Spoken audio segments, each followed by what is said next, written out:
If you've ever felt like your trading is just this frantic game of clicking buy and sell at the perfect second, then you're in exactly the right place. We're going to go way beyond the basics here and look at how you can turn your entire trading plan into a set of automated rules. So, let's dive in.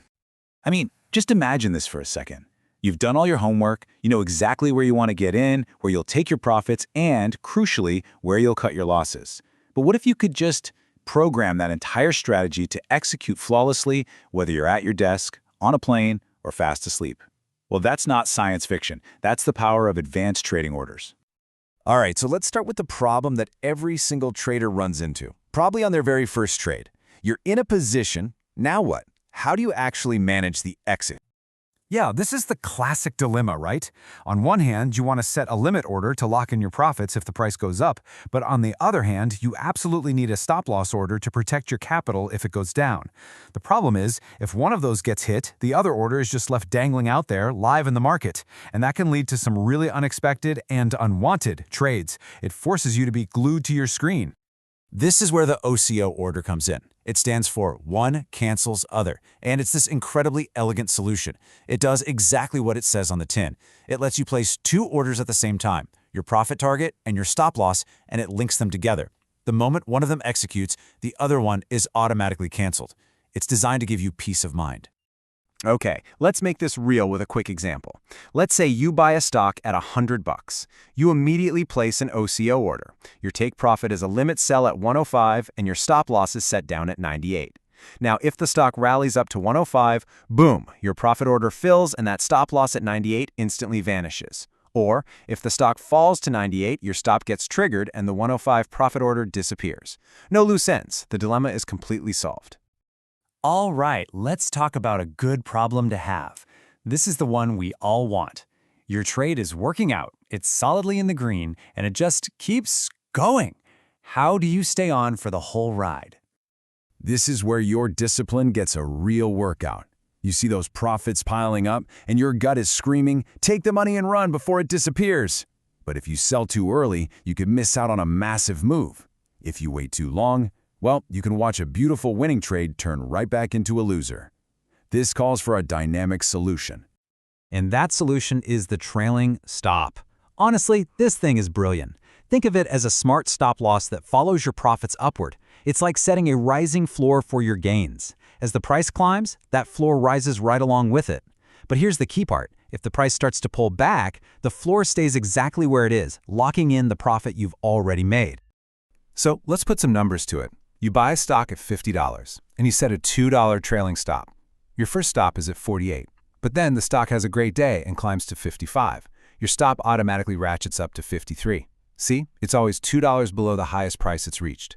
Then, if the stock pulls back and hits 53, you're sold out automatically, securing that profit. It's an amazing tool for letting your winners run. Okay, so we've managed our exits, we've protected our profits, now it's time to put the whole puzzle together. Let's automate the entire life cycle of a trade, right from the very beginning. This is really the holy grail for a systematic trader. We want to remove emotion. We want to remove the chance for manual error. So the big question is, how can we package our entire plan, the entry, the stop, and the target, into one single instruction that our broker just executes for us? And this is where OTO, or One Triggers Other, and bracket orders enter the picture. These are the master commands. An OTO order is basically an if-then statement. It says, if this entry order gets filled, then automatically place my exit plan. A bracket order is really just a simplified all-in-one package of that idea, bracketing your entry order with a stop and a limit from the get-go. This little table lays it all out so clearly. The huge distinction, the main thing to remember, is when you use each one. An OCO is for managing a trade you're already in, but OTO and bracket orders, those automate the entire shebang from the very start. It's all about picking the right tool for the right moment in the trade. So having the right order type is absolutely crucial, but that's really only half the battle. You also have to control how long that order stays active and how it gets filled.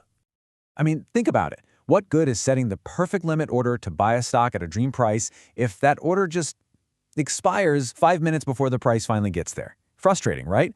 Well, you control this with a simple little setting called time in force. The default for almost everyone is a day order. It's super straightforward. The order is active only for the current trading session. If your price isn't hit by the closing bell, poof, the order just vanishes. But if you're thinking longer term, you'll want to use GTC, or good till canceled. Think of this as your patient order. It'll just sit there on the books for days, weeks, maybe even longer, just waiting for the market to come to your price level, and it stays there until it's filled or until you decide to go in and cancel it yourself. Now this one sounds a little intense, right? FOK, or fill or kill. This is your all-or-nothing order. It basically demands that your entire order size be filled immediately and in full. If the market can't give you every single share you want right this second, the whole order is killed. No partial fills allowed. A slightly more flexible cousin to that is IOC, or immediate or cancel. This one says, hey, get me whatever you can right now. It'll fill any piece of the order that's available at your price and then immediately cancel whatever is left over. This is for when getting something filled is more important than getting the whole order filled. And just to give you a little peek behind the curtain at the institutional world, big funds use algorithms like VWAP and TWAP to buy or sell massive positions without spooking the market. VWAP is all about following the volume, trading more when things are busy. TWAP, on the other hand, just follows the clock, spreading the order out evenly over time. Pretty cool stuff. So, after all that, what's the big picture here? What does this all mean for you? Well, the real difference isn't just about the buttons you click. It's about a fundamental shift in how you see yourself. You've just been handed a powerful new toolkit. And it's a toolkit for becoming a true strategist. You're no longer just reacting to every little price tick. Now you can implement a predefined plan. You can automate your risk, you can protect your gains dynamically, and maybe most importantly, you can dramatically reduce those emotional gut decisions that so often wreck a perfectly good strategy. And this quote just hits the nail on the head. The goal isn't just to place a trade. Anyone can do that. The real goal is to execute a strategy with unshakable discipline.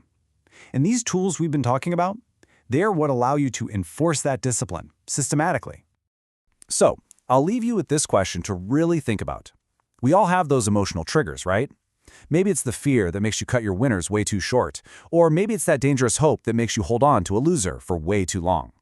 Now that you have the tools, which one of those emotional habits are you going to automate away first?